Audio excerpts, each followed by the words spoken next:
Merci beaucoup. C'était le dernier orateur. Nous allons donc passer la parole au ministre de l'Intérieur et de la Sécurité publique, assurant l'intérim de Madame la ministre de la Justice, garde des Sceaux.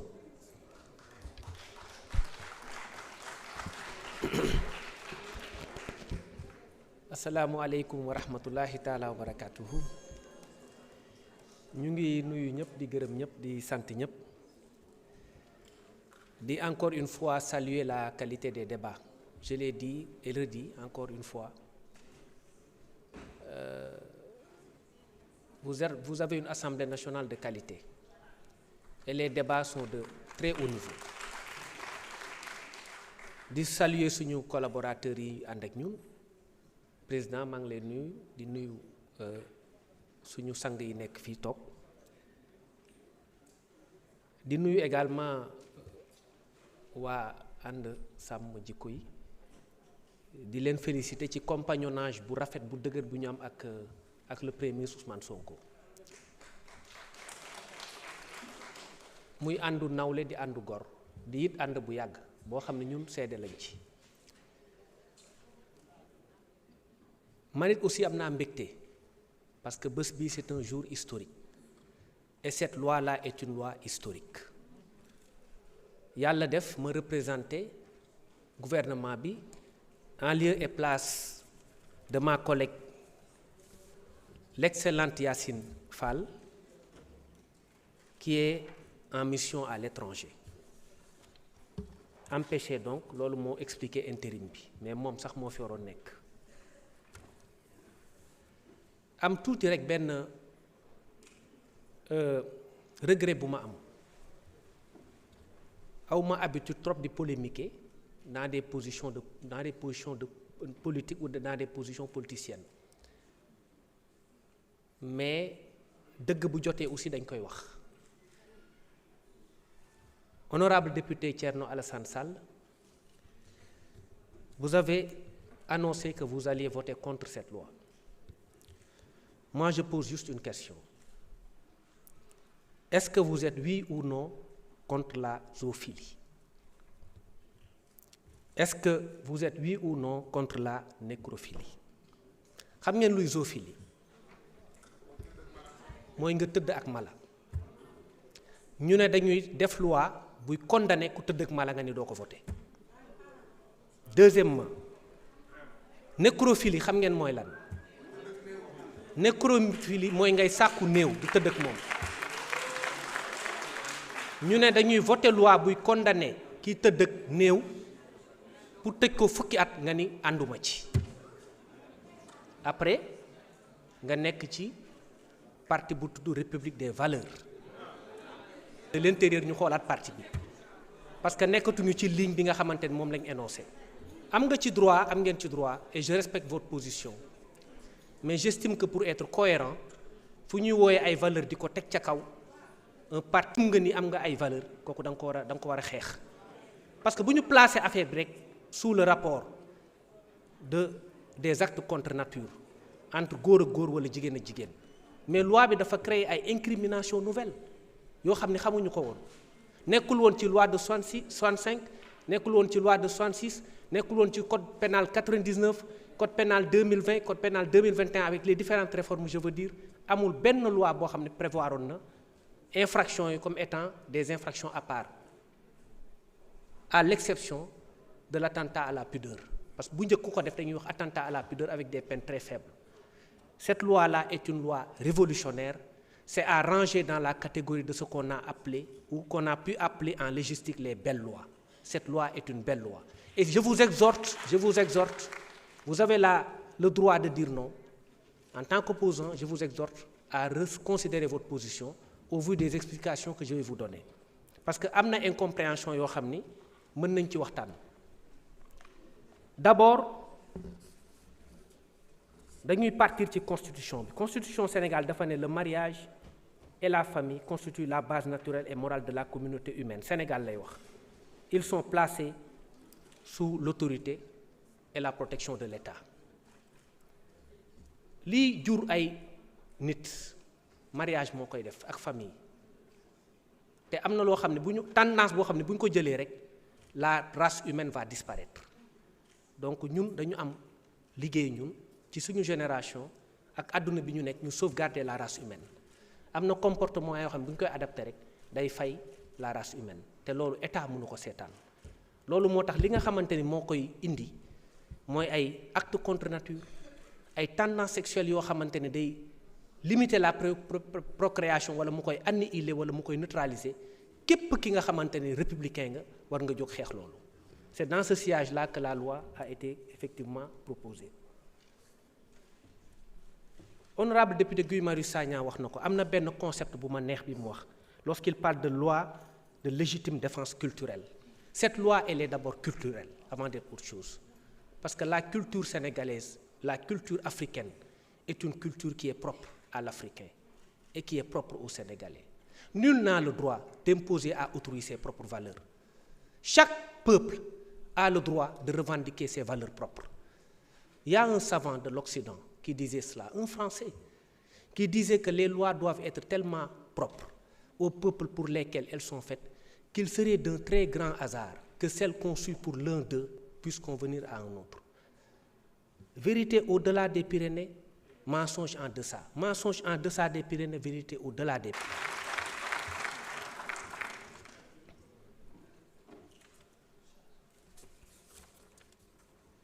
Sur le plan maintenant du droit, dafa am débat bu ñu agité sur la criminalisation. Mais loolu peut-être ñàkk xam texte yi moo tax parce que dañu jàpp ni criminalisation peine la rek alors que du loolu le délit mën na gën a relever en termes de peine que le crime mën nga def ce qu'on appelle le meurtre xam nga meurtre mooy homicide volontaire mooy le fait d'attenter à la vie d'autrui intentionnellement. Assassinat mooy le fait de supprimer la vie avec guet-apens et préméditation mais ñoom ñaar bokkuñu àtte parce que assassinat peine de mort la temps yi peine de mort di am commis ko léegi en travaux forcés à perpétuité meurtre 10-20 ans mais boo xoolee boo jógee foofu nga dem ci délit benn délit simple supposons l'ancien délit de l'acte contre nature mais délit boobu mënoon na gën a diis le meurtre en lui-même parce que même donte da nga def meurtre wala nga def assassinat mën nañ la condamner juróomi at mën nga def tey acte contre nature bi peine bi c'est une peine criminelle c'est une peine de 10 ans la peine de 10 ans est une peine criminelle donc délit la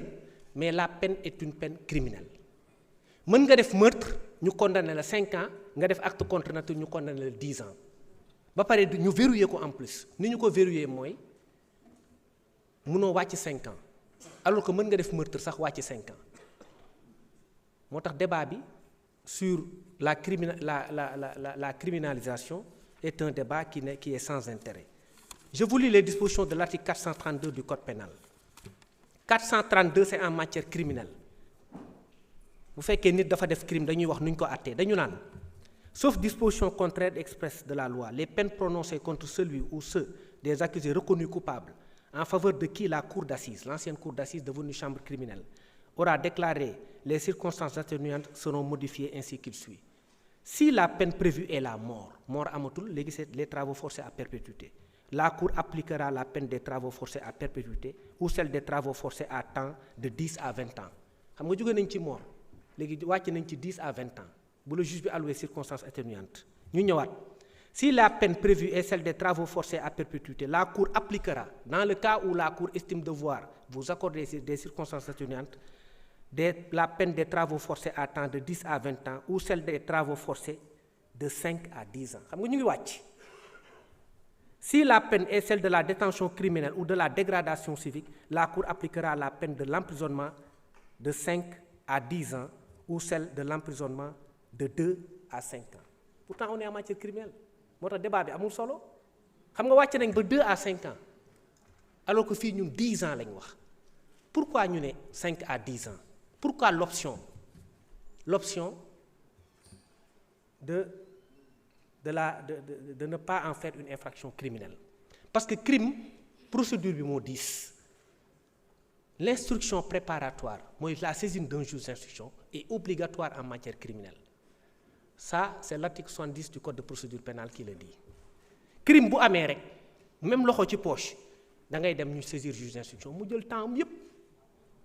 ci diggante bi mën nga feebar ñu bàyyi la affaire bi mën na am prescription ñu bàyyi la juge bi mën na fàtte ñu bàyyi la wala faille de procédure avocat bu xarañ génne la yooyu yëpp mën na ci am juge bi dossier yi bari waaye ci moom boo xam ne du ko mën a àtte normalement juge d'instruction bi la parce que la saisine du juge d'instruction en matière criminelle est une saisine. 2021 il y avait 506 cas 2022 519 cas 2023 623 cas. On constate donc que pendant ces 3 années successives les chiffres sont en progression malgré la criminalisation du viol. 250 viol 797 pour l'année 2025 personnes écrouées 41 755 détenus vol et recel 10 703 drogue donc on est dans la matière criminelle 8 470 personnes vol de bétail matière criminelle 1426 viol 818 en attente de jugement après à partir de ce moment ñu ne léegi dañ ko yóbbuwaat criminel alors que bu ñu naan acte contre nature très souvent loxo ci poche la dañ lay jël parce que dañ la fekk ngay def acte contre nature wala nga nekk ci acte préparatoire wala nga nekk ci tentative parce que tentative punissable aussi dañ ko considérer comme étant infraction de 327 code pénal dañ lay jël loxo ci poche yóbbu la àtte la bi ñu defee la loi sur le trafic de drogue criminaliser ko avant c'était très efficace parce que dañ lay yóbbu kon na ne 2 ans 3 ans phénomène bi commencé wàññeeku mais bi ñu ko criminaliser ci la phénomène bi yokku parce que détention provisoire bi dafa bari prison yi xat juge yi di yenn dossiers yi di leen échappé parce que ñoom it aussi seen liggéey dafa bari dossier di échappé wu muy am ay prescription muy am ay liberté provisoire prématurée finalement li nga bëggoon di ko naan da ngay relever peine yi amul solo d'autant que wax naa ko 432 code de procédure pénale code pénal 432 maye na sax en matière criminelle nga ko ne ñaari at donc ñun ñu ne non seulement dañ koy relever 10 ans mais dañ koy sécuriser acte contre nature ku ko def peine bi mënut a wàcc 5 ans donc on est allé au-delà de la peine criminelle on est allé au-delà parce que mënoo wàccati 2 ans dañ la naan fii limite bi 5 ans la 5 ans yi mënoo ko wàcc dans le cadre d'un traitement efficace boo xam ne mën nga ko def léegi ñu yóbbu la flagrant délit jugé la nga xam ne juge d'instruction bi kenn du ko saisir dañ koy jéggi juge bi condamné la léegi ne la 5 ans minimum si vous êtes coupable 5 ans minimum te am na possibilité sax dem ba 10 ans mooy la peine plafond le maximum après ñu indi débat pourquoi criminaliser wuñ ko donc c'est une option très intelligente et c'est une très bonne option et c'est la meilleure option qui soit.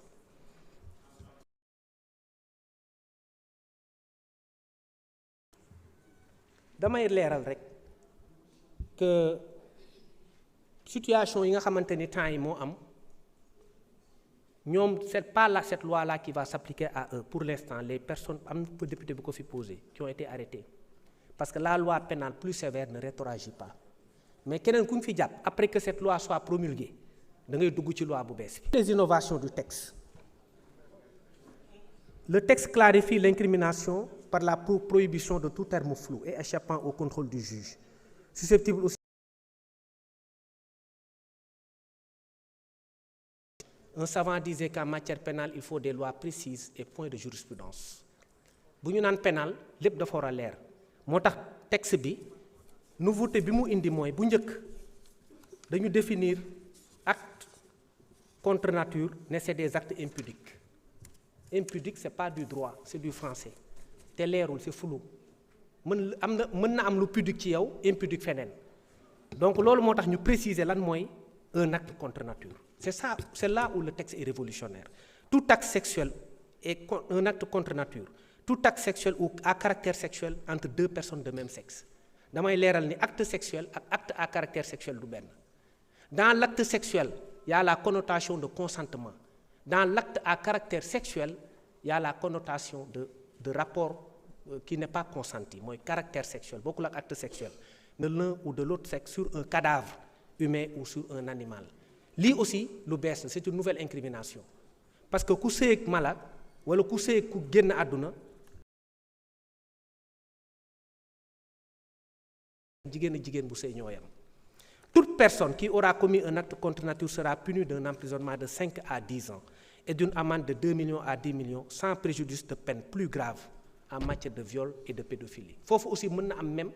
au-delà de l'aspect efficacité de la peine am na une possibilité de cumul parce que mën na am viol boo xam ne dañ la ci ak loi bi impliqué na également une aggravation de la répression mën nga jël 20 ans du fait de cette loi parce que le viol est un crime donc lu ñu naan également criminalisé wuñ ko loolu dafay dugaat fii encore viol bi ak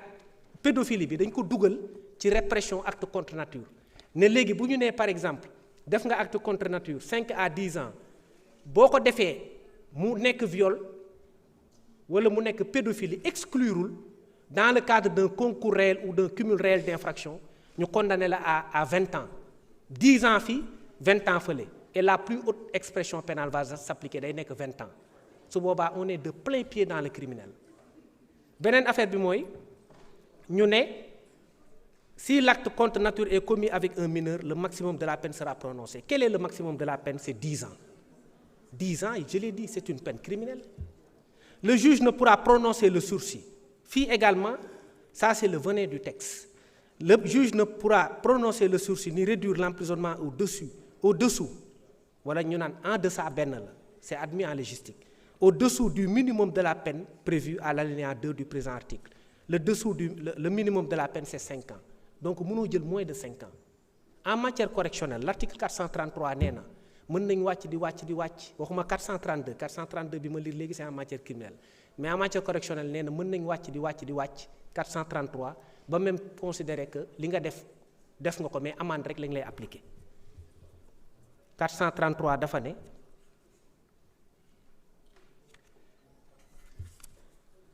si la peine est supérieure à 5 ans d'emprisonnement 433 moo ko wax le tribunal appliquera l'emprisonnement de 2 ans au moins sauf lorsque le minimum prévu est inférieur à 2 ans fii dañu may juge mu appliquer 2 ans si la peine est de 5 ans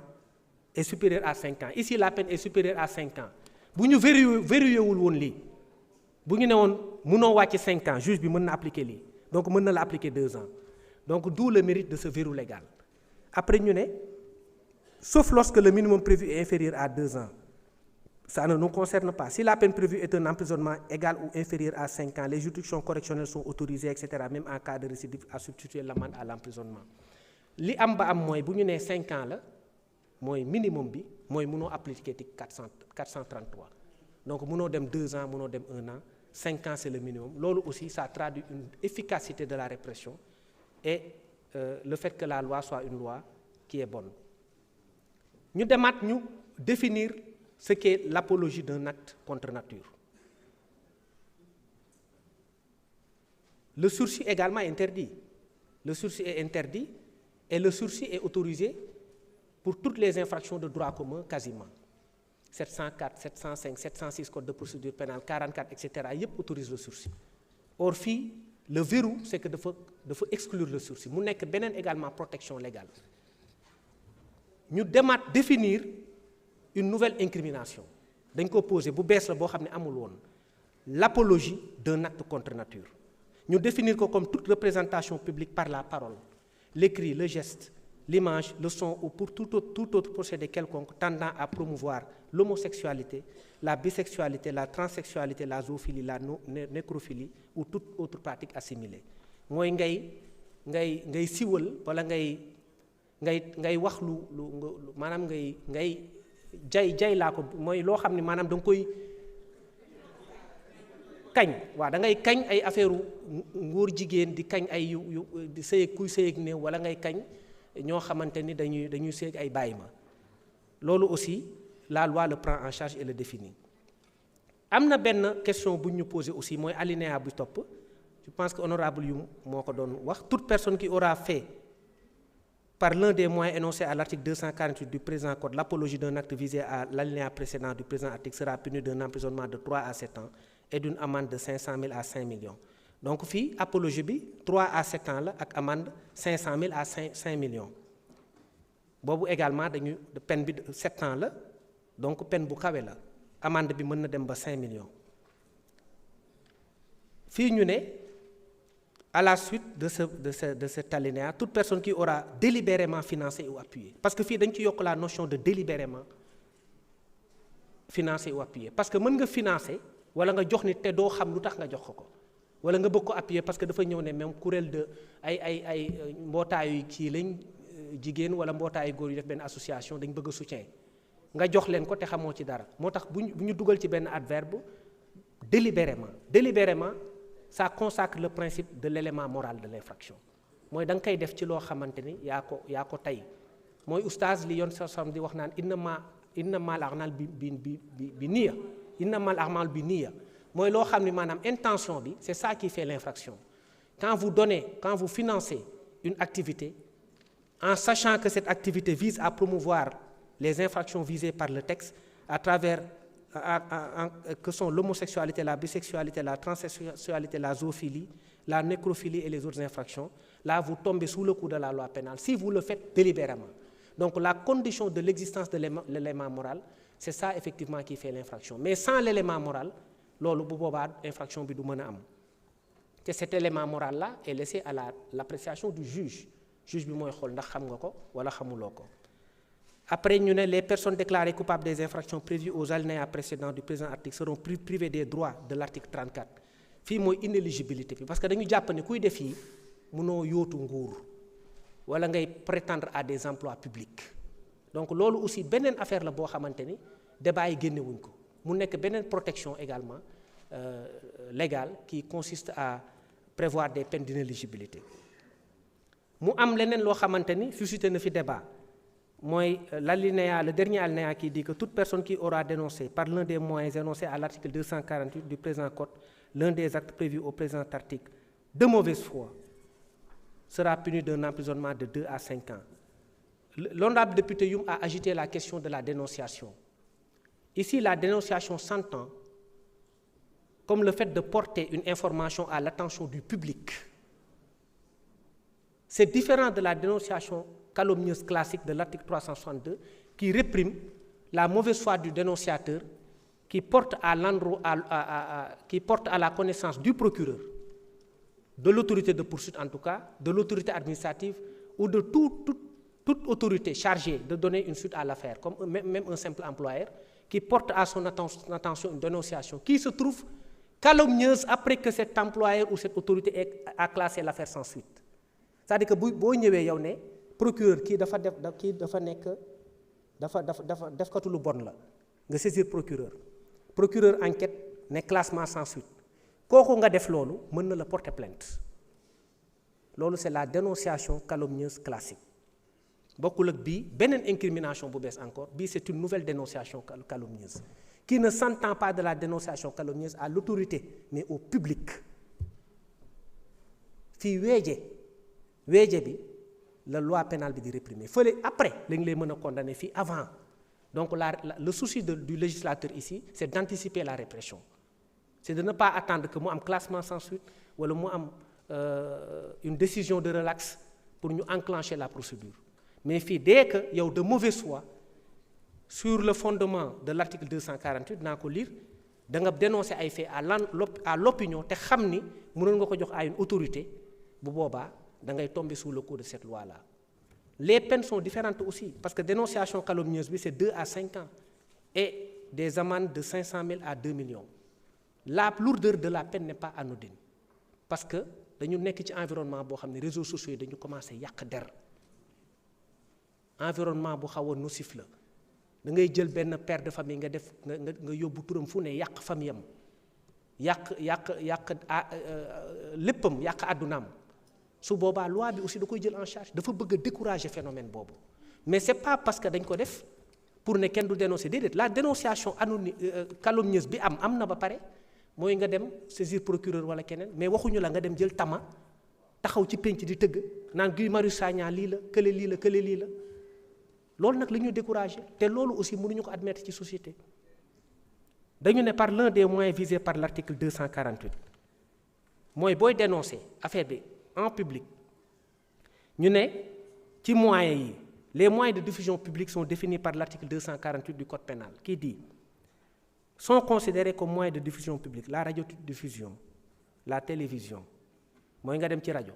wala nga dem ci télé wala nga dem ci cinéma wala nga dem ci presse wala nga def affichage jël photo Guy wala keneen nga affiché ko yàq deram ne kii lii la ñëpp di ko gis l'exposition nga exposé ko tamit la distribution d'écrits nga bind ay flyers di ko joxe ou d'images de toute nature de discours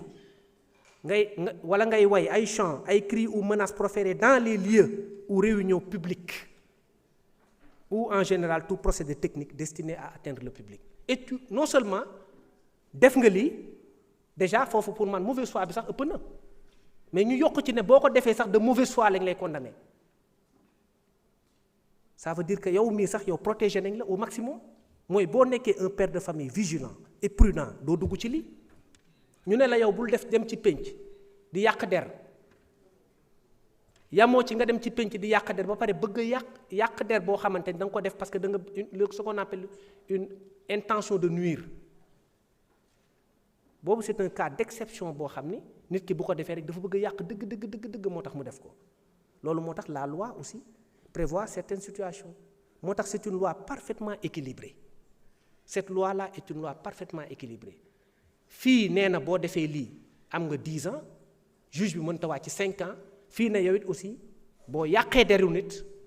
ba pare bëggoon yàq deram nga def ko bu boobaa aussi am nga peine boo xamante ni da nga koy subir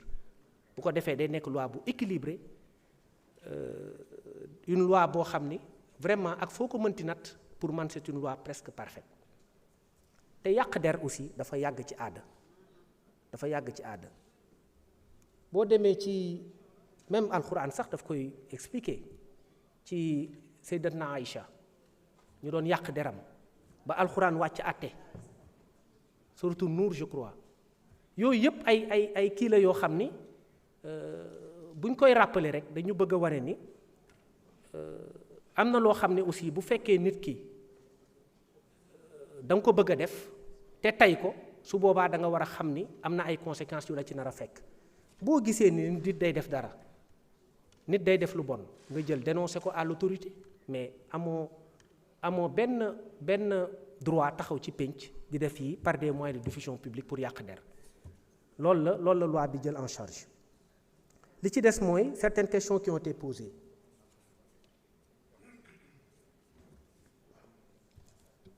pour ce qui concerne les infractions commises à l'étranger,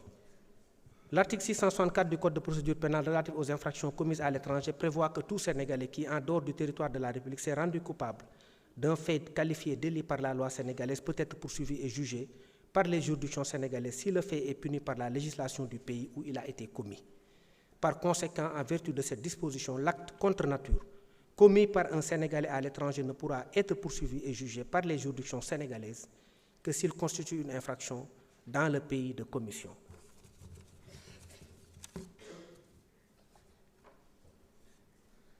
Leneen li mooy beneen question bi ñu posé sur incrimination de la dénonciation wax naa ko sur les autorités religieuses loi sénégalaise am na déjà un texte l'article 233 damay rappeler ni article 233 dafa tere ngay outrager kilifa diine et article 233 bi dafa prévoir ay peines de 6 mois à 2 ans celui même qui aura frappé le ministre d'un culte dans l'exercice de ses fonctions sera emprisonné d'une peine qui peut aller jusqu'à 5 ans donc loolu am na fi ba pare loi bi également du soxla décret d'application c'est une loi pénale et dès sa promulgation elle entre en vigueur. Pour ce qui concerne le procureur Aliou Ndao, vous avez posé une question sur l'exclusion des personnes condamnées par la grâce avec la grâce.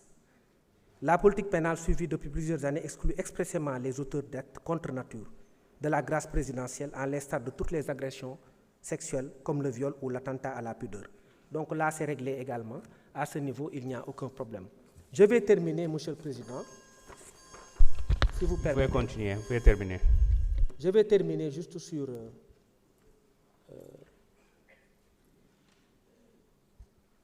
un peu rappeler que, comme on l'a dit, la loi a été parfaitement rédigée et crée beaucoup de nouveautés et des infractions qui n'étaient pas connues par le passé.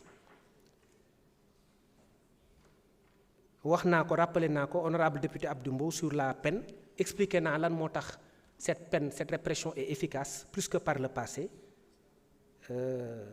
te tamit aussi am na loo xam ni waxtaan wax dëgg ca la bu njëkk li daan na am mais amul woon benn action pour éradiquer ko tey peut-être les anciens wala l'ancien régime wala ñeneen bu fekkoon dañu jóg comme ñun nu ñu jógee chaîne de transmission bi sax dañ koy arrêter mais il a fallu que affaire yi bu njëkk protection peut-être moo doon am je ne sais pas mais léegi protection amul dañuy bàyyi que ce soit la DIC ou la section de recherche ñu ngi def liggéey bi mucc ayib te amul benn autorité aussi placée qu'elle soit buy téye enquête yi dañuy bàyyi ñëpp ñu leeral parce que il faut aussi qu'on coupe la chaîne de transmission du VIH et ça c'est extrêmement grave, ça pose un problème de santé publique et il faut qu'on prenne toutes les mesures pour éradiquer le phénomène. Je finirai par dire, honorable député, que cette loi que vous allez voter aujourd'hui montre que le Sénégal est un grand pays. Le Sénégal est un pays souverain. L'agenda national de transformation Sénégal 2050, ne l'oublions pas, est ancré dans des valeurs fortes. Nous avons une culture propre. Nous avons des lois qui doivent s'accommoder de nos cultures. Et nous avons le droit de légiférer en fonction de nos réalités propres. Et je l'ai dit tout à l'heure, un pays souverain doit assumer cette souveraineté. Le Sénégal est un pays ouvert au monde, mais ancré dans ses propres valeurs. C'est à partir du départ qu'on prend de nos propres valeurs pour nous ouvrir au monde. Mais cette ouverture au monde ne peut justifier un abandon de nos valeurs. Et nous tenons à ces valeurs que nous garderons, Inch'Allah, par la grâce de Dieu. Je vous remercie.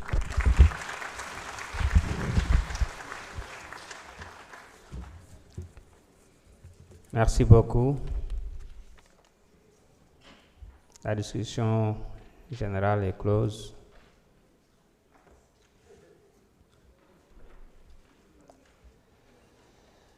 Nous passons maintenant au vote de l'article unique.